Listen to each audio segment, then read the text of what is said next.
तो आज हम लोग सिंपल फ्यूचर टेंस के बारे में सीखेंगे, ठीक है, जिसका हिंदी मतलब होता है भविष्यत काल। भविष्यत काल का मतलब होता है जो काम भविष्य में होने वाला है, ठीक है। जैसे रहेगा मैं आऊँगा, तो ये क्या भविष्य का बात बता रहा है, आऊँगा। तुम जाओगे, ये भी फ्यूचर का बात बता रहा है। सालू नाचेगी, फ्यूचर का बात बता रहा है। हम लोग फुटबॉल खेलेंगे, ठीक है, तो फ्यूचर का बात बता रहा है। जैसे कि आपको पता है हम लोग का सिंपल प्रेजेंट टेंस खत्म हो गया, सिंपल पास्ट टेंस भी खत्म हो चुका है, ठीक है। तो हम आपको पहले भी बता चुके हैं, जो हम आपको अभी बता रहे हैं वो बिल्कुल बेसिक लेवल है, बिल्कुल जीरो लेवल है, ठीक है। तो इसे अच्छा से और ध्यान से समझो। आपको सिर्फ इस बात को याद रखना है, जिस हिंदी वाक्य के अंत में गा गे गी आए, समझो वह सिंपल फ्यूचर टेंस है, ठीक है। तो सिंपल फ्यूचर टेंस का स्ट्रक्चर होता है सबसे पहले सब्जेक्ट, उसके बाद शैल या विल, फिर वर्ब का फर्स्ट फॉर्म। ज्यादा उछलो मत, बता रहा हूं किसके साथ शैल लगेगा किसके साथ विल लगेगा, ठीक है। तो आई और वी के साथ आपको शैल लगाना है, बाकी सबके साथ आपको विल लगाना है। जैसे you, they, he, she, it, Ram and Shyam, या राम सिर्फ लिखा रहे, जो भी लिखा है उसके साथ आपको सिर्फ विल लगाना है, ठीक है। आई और वी के साथ याद रखना है शैल लगाना है। लेकिन आजकल का मॉडर्न इंग्लिश में शैल के जगह पे विल का ही खुलकर प्रयोग होने लगा है, तो आप शैल के जगह पे विल भी लगा दोगे तो कोई दिक्कत नहीं है, ठीक है। लेकिन आप जानकारी के लिए सीख जाओ, जान लो। और जैसे कि आपको पहले ही बता दिए, इसका पहचान हिंदी वाक्य के अंत में गा गे गी लिखा रहेगा, ठीक है। तो आओ एक एग्जांपल लेते हैं। जैसे यहाँ पर लिखा है मैं आऊंगा, तो सबसे पहले इस सेंटेंस के अंत में क्या लिखा है, गा, ठीक है। तो ये क्या है, सिंपल फ्यूचर टेंस। तो सिंपल फ्यूचर टेंस का स्ट्रक्चर पे बनाएंगे। सबसे पहले सब्जेक्ट लिखना है। सब्जेक्ट क्या है, मैं, तो मैं का इंग्लिश आई लिख देंगे, ठीक है। आई के बाद आपको क्या लिखना है, शैल या विल, बिल्कुल सही, यहाँ पे शैल लिखना है, क्योंकि पहले ही आपको बताएं आई और वी के साथ शैल लगाना है, ठीक है। तो आई शैल, उसके बाद आना का इंग्लिश कम, आई शैल कम, मैं आऊंगा, समझे। यदि तुम्हें ज्यादा ही खुजली हो रहा है तो तुम शैल के जगह पे विल भी लगा सकते हो, आई विल कम, इसका भी मतलब होगा मैं आऊंगा, समझे।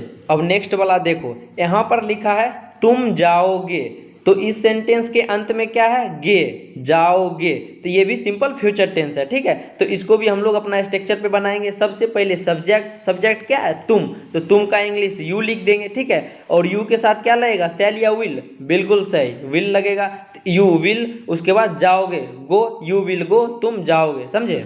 अब नेक्स्ट वाला देखो, यहाँ पर लिखा है हम लोग फुटबॉल खेलेंगे, तो इस सेंटेंस के अंत में क्या आ रहा है, गे, खेलेंगे, तो ये भी सिंपल फ्यूचर टेंस है, ठीक है। इसमें भी फ्यूचर का बात हो रहा है, जो फुटबॉल खेलेंगे, ठीक है। तो इसको भी हम लोग अपना स्ट्रक्चर पे बनाएंगे।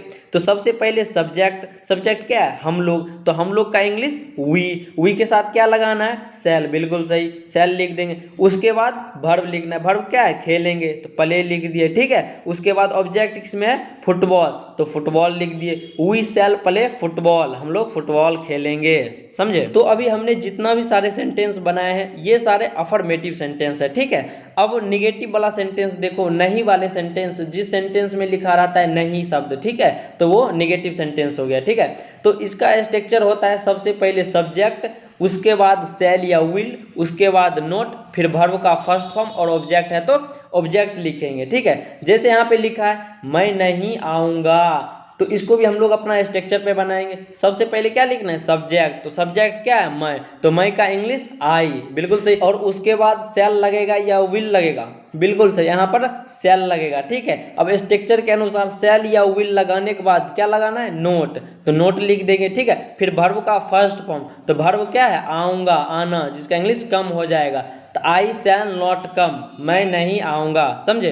अब नेक्स्ट वाला देखो, यहाँ पर लिखा है तुम नहीं जाओगे, ठीक है। तो इसको भी हम लोग अपना स्ट्रक्चर पे बनाएंगे। सबसे पहले सब्जेक्ट लिखना है, सब्जेक्ट क्या है, तुम, तो तुम का इंग्लिश यू लिख देंगे, ठीक है। उसके बाद शैल लगेगा या विल लगेगा, बिल्कुल सही, यहाँ पे विल लगेगा। और शैल और विल लगाने के बाद क्या लगेगा स्ट्रक्चर के अनुसार, नोट, तो नोट लिख दिए। जाओगे, तो जाना की इंग्लिश गो, तो यू विल नॉट गो, तुम नहीं जाओगे, समझे। अब एक लास्ट वाला सेंटेंस देखो और पूरा कहानी खत्म। अब देखो यहाँ पे लिखा है हम लोग फुटबॉल नहीं खेलेंगे, तो इस सेंटेंस के अंत में भी क्या आ रहा है, एक आवाज आ रहा है, खेलेंगे, ठीक है। इसमें भी फ्यूचर का बात हो रहा है, तो ये भी सिंपल फ्यूचर टेंस है, ठीक है। लेकिन ये निगेटिव सेंटेंस है, नहीं बोल रहा है हम लोग फुटबॉल नहीं खेलेंगे, तो इसको हम लोग निगेटिव स्ट्रक्चर पे बनाएंगे।